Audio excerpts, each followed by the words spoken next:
Booby Trap is the name of our next episode for TNG. It's episode number 54. It originally aired on October 28th, 1989. It was written by Ron Roman, Michael Piller, and Richard Danis, and directed by Gabriel Beaumont. Now, as far as the plot with this episode, the Enterprise is passing through a debris field created in the final confrontation of a terrible war, and in it the Menthars and the Promelians fought to their mutual extinction over 1,000 years ago. Now, after they respond to a distress signal, the Enterprise encounters a mint-condition Promelian battlecruiser from that old war, and all of a sudden the Enterprise begins to lose energy. Now, a high-intensity field of radiation surrounds the ship, so both the impulse and the warp engines fail to move while that's going on. Now, the Enterprise is caught in the same booby trap that imprisoned the other ship and killed all of its crew members. Now, while Riker and Data try to understand how the trap was working, LaForge is working how to increase the power output.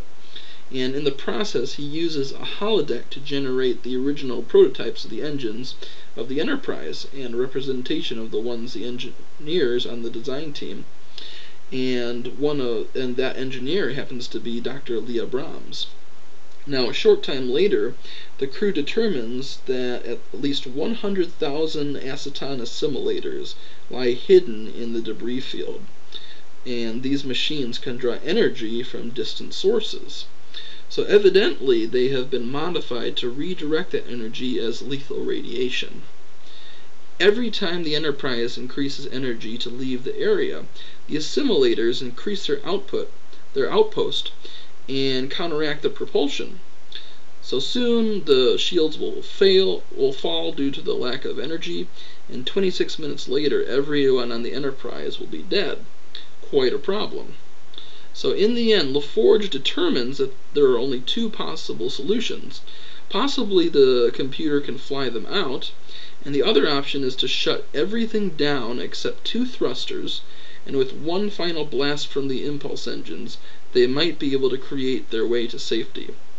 And Picard decides to choose the second option, and he himself flies the Enterprise out of danger. And that is the end of the episode. Now, this episode does have some similarities to an animated Star Trek series that was in the early 70s. I don't know if some of you have seen it, but it is available on DVD now. And it was an episode called Beyond the Farthest Star. And in that episode, the hero ship is trapped near an ancient dead ship, which is explored by the Enterprise captain, and provides clues about their situation. So a little bit of a parallel there with this episode. But interestingly enough, when Michael Piller received the Booby Trap script, it was actually about Picard talking to some woman in the back of the Enterprise and helping him to solve a problem. But Michael Piller felt like Picard should be on the bridge, not chatting with some lady, and he said to himself that Geordi is really the person who is in love with the ship, kind of like a guy who is in love with his old car, like his 57 Chevy, something like that. So they felt like Geordi would be a good person for that, and as it showed in this episode, Geordi is always having trouble with women anyway. At the beginning of the show, he's actually in a holodeck situation where he's on a beach with a girl, and then he brings in a violinist at just the worst possible time, and he tries to make a move, and it does not work. Pretty funny, actually. And it just so happens that it does work for him when he is on the holodeck trying to get his ship to work, because this is a simulation of the creator of a ship, so it's kind of like Geordi bonding with his own vessel.